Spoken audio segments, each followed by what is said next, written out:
Okay, so today our big question is, can I explore different online scenarios? So today we are celebrating Safer Internet Day. We're going to be looking at the importance of staying safe online and looking at the reliability of different online platforms. So the vocabulary that we'll be using in today's lesson: social media, adverts, reliability, content, public and private. I've put the definitions there for you, so you can pause the video now, have a little look at those definitions and make sure that you understand the different vocabulary we're going to be using in today's lesson. Okay, so I'd like you to have a little think about where you've seen adverts before and what they looked like.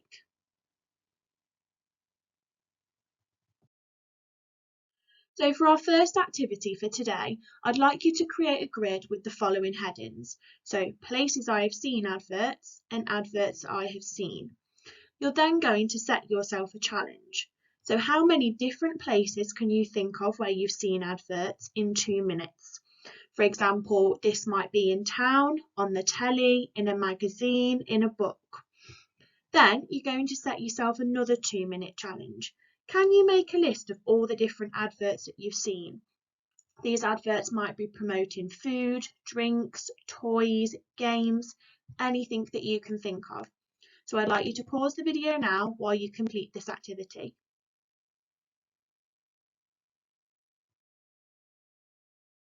So we're going to have a little think about how advertising companies use social media to promote their products. So they might put adverts on Facebook, Instagram, all of those different social media platforms. Twitter is another big one where they're trying to sell their different products to the public. The idea is that if one person reviews that product, they might share it on a social media platform. That then can be seen by hundreds, even millions of other people and can help to promote that product further. So on the blog, there is a video which is titled Activity 1 video. So it explains in a little bit more detail how advertising companies use YouTubers to promote their products. So I want you to think while you're watching the video, have you ever seen this done before? Do you think that this is always a reliable source? Remember, reliable means how trustworthy something is. So I'd like you to pause this video and go and watch Activity 1 video on the blog, please, thinking about those questions whilst you're watching it. Then come back to this video and we'll carry on with today's learning activities. So people can profit from the things they do online. To profit means to gain money. So they can get something they didn't have before. So you might have seen when you're watching YouTube before that maybe somebody has acquired a new product that they didn't have. In the video, there was the example of the VR headset. They might also get paid money to advertise or promote things. They get given things that cost quite a lot of money for free, and it helps them to get new likes, views, subscribers and followers. Also, if you have more subscribers and followers on different social media platforms, that can also help to improve the amount of money that you receive. So unboxing is one thing that you might tend to see on different videos of people who are promoting different products.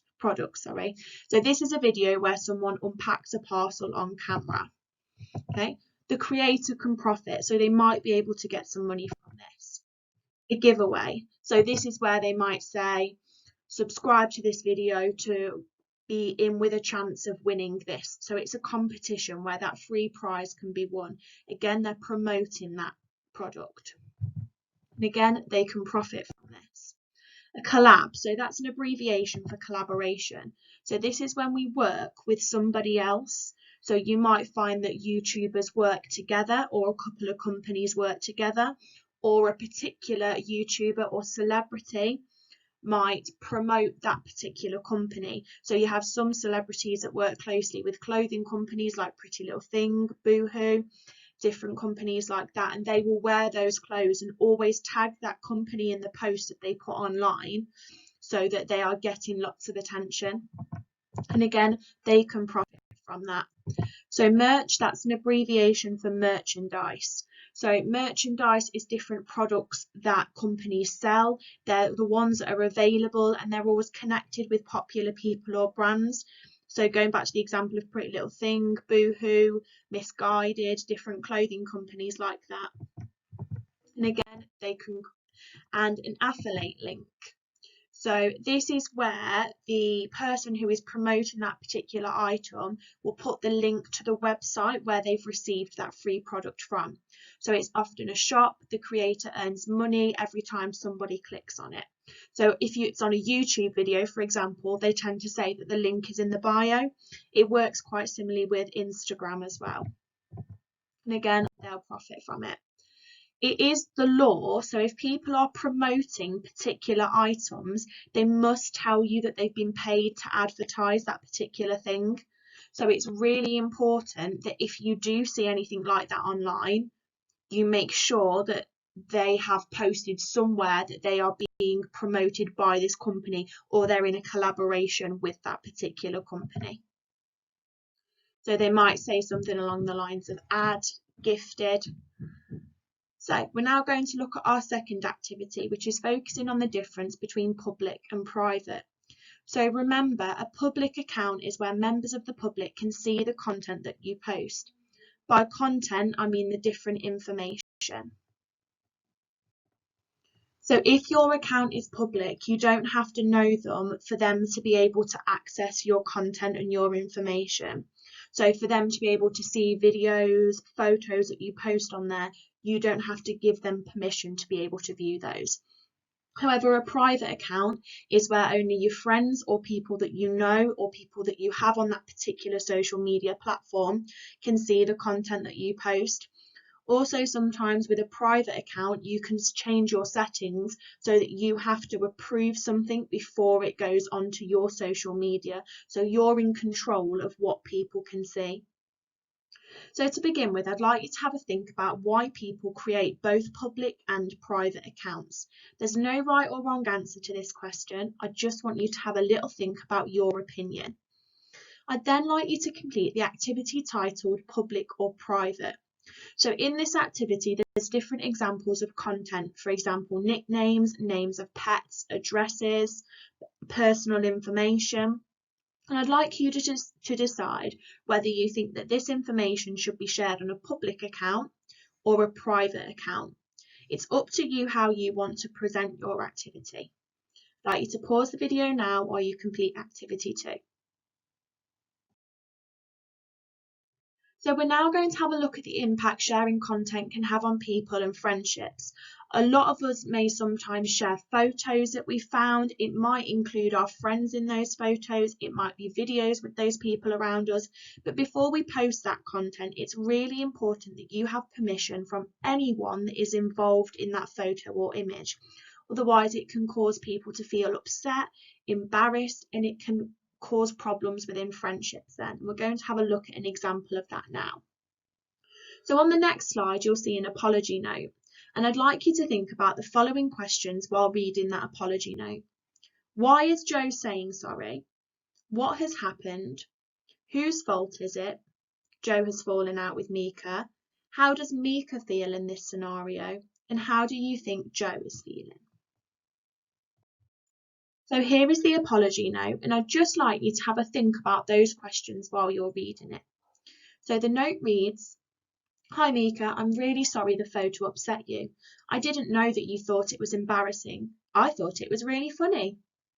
I didn't think Isha would share it on. Please stop ignoring me at school. Can we be friends again? So having a think about how Joe and Mika feel in that situation and whose fault you think it is. So for your third activity, you're going to generate different ideas to answer the questions below, and it's up to you how you represent your ideas. You might draw a spider diagram, sort your information into a grid, or draw images to represent your ideas. So question 1, you're going to think about what would make the situation worse. So what could Mika do to make that situation worse? What could Joe do to make that situation work? There's also Isha involved in this process. Is there something that she could do that would make that situation worse? I then want you to think about the opposite effect. So what could make the situation better? We already know that Jo has apologised. However, you might not necessarily feel that that was a sincere apology. So that means that Jo really meant it. So I want you to think about what each of the parties involved could do to make that situation better. So I'd like you to pause the video now while you complete that activity, and then we'll go through some examples together. Now, there was no right or wrong answers for this. It was your opinion and how you felt. For making the situation worse, I think continuing to pass that photo around that particular friendship group or to share that photo on social media would definitely make that situation worse. Also, possibly Jo constantly contacting Mika. Maybe she needs a little bit of time to process what's happened and to come to terms with it before she's ready to forgive Jo. Because sometimes people need some time to themselves to process events before they're ready to discuss them. Making the situation better, I think definitely taking the photo down altogether.